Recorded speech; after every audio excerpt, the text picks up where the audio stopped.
Welcome to Innovators of Tomorrow. I'm your host, Wendy Boswell, here to bring you the sights, sounds, and inspirational work from developers in our innovator community from around the globe. Today, we are talking to Intel Software Innovator Peter Ma about his history with hackathons, his incredible winning streak, and the projects that have been inspired by these events. Let's get this started. Welcome to the show, Peter, and thanks for joining us today. So, in addition to being an Intel Software Innovator, you're also a professional hackathon competitor. Can you tell us about what got you into hackathons and how you managed to do so well at them? So, thanks for having me on, Wendy. I think ever since I was a kid, I've always been intrigued by new technologies. My very first developer challenge was sponsored by TED Conference. So after winning that, I was able to give a TED Talk at TED Global 2010. That really inspired me to compete more and build out more prototypes. I think I do well in most hackathons because I focus mostly on how technologies can better people's lives rather than what technologies can do.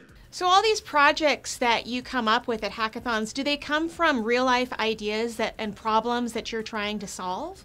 So most of the projects come from the problems I have in the daily life. But hackathon provides a perfect opportunity to build it out because I have an immediate audience to validate my idea, as well as finding help. Okay, so that actually really makes a lot of sense. And some of the bigger projects that have come out of that thinking are things like Anti-Snoozer, Grindbit, Doctor Hazel. Can you tell us a little bit more about these projects? So Anti-Snoozer is a drowsy detection system for people who drive behind the wheel. That was inspired by my aunt's accident while my uncle was driving drowsy. She ended up being permanently disabled. That won the AT&T Developer Summit Hackathon, and also I've given the chance to show John Kerry the demo last year. This year I have open sourced the entire project, so the community can take it further. The Grindbit is a headband that detects teeth grinding. I actually grind teeth myself, so I try to find a way to track that. Vehicle rear vision was for my old car because it didn't have a camera to look behind. I used RealSense camera and Wallabout radar so we can assist me while I'm parking. Through that project, I learned how to detect dogs and cats while parking, and I was able to use the exact same skill to build Doctor Hazel, which is to detect melanoma and other skin cancers. So Dr. Hazel has actually really taken off. Can you tell us a little bit more about that project? So Doctor Hazel is an AI that can detect skin cancer. My co-founder Mike and I originally built that out in a hackathon. We used Cafe, Intel DevCloud, and Movidia's neurocomputing stick so we can detect it real-time and offline. After building it out, we were covered on TechCrunch, Wall Street Journal, and many other media outlets.